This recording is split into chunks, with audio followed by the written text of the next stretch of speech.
মেশিনের দোকান। আমি দোকানে টাকা পাইতাম, তো ওই টাকা নিতে আসি। পরে আমার ঘরের ভিতর নিয়ে দরজা আটকে দিচ্ছে। আমি জোর করছি করে আমার হাতে মাথে ইয়ে করে রাখছে না এই জায়গায়। আবার ওই হাতটা ইয়ে হয়ে দিছে, আমার আর আইতে দেন। আমি বাইরে আইসি, কইছি আমি কেউ কিছু কইতাম না। আমার হুমকি দিচ্ছে, কেউ কিছু কইলে আমার বুঝি মাইরা ভালাইব। কইছি কেউ কিছু কইতাম না।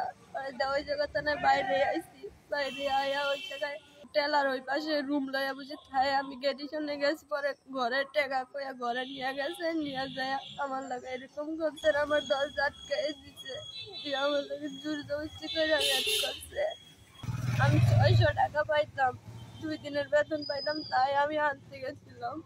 10-15 মিনিটে আমার আটকে রাখছে। পরে আমি কইছি কেড়ে কিচ্ছু কইতাম না, মানে সাইরা দেন। আমার বাইরে না, মানে সাইরা দেন, আমি কেড়ে কিচ্ছু কইতাম না। পরে হাতে পায়ে দইটা পরে বাইরেছি। আমি মোহাম্মদ রাজীব শিকদার, আমার ভাতিজা মোহাম্মদ পলাশ শিকদার। আমরা এখানে এসে চা খাবো, এখানে বসছি। এর ভিতরে উনি আসছে, ভদ্রমহিলা এসে উনি ডাক দিচ্ছে। বললাম যে কি হয়েছে, কি সমস্যা, ভাতিজা আগায় গেল।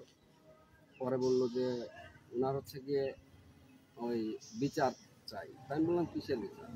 তা উনি বললো যে ওনার সঙ্গে নাকি মানে নেককারজনক ঘটনা ঘটছে, ওনাকে রেপ করা হয়েছে। উনি তো আসলে আতঙ্কিত যে মোহাম্মদপুরের মতো জায়গায় রেপ করা হয়েছে।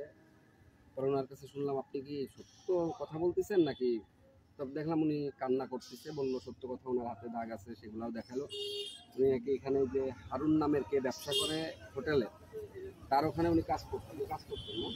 হ্যাঁ, 2 দিনের উনি বেতন পাবে। ওনার বেতন চাইতে উনি গেছে, চাইতে যাওয়ার পরে ওনাকে গিয়ে জোরপূর্বক আটকায়, ঘরে আটকায়, সেই লোকটা নাকি রেপ করছে। হ্যালো, নাই না, তোমার বয়স কত বাবা? বাবার নাম?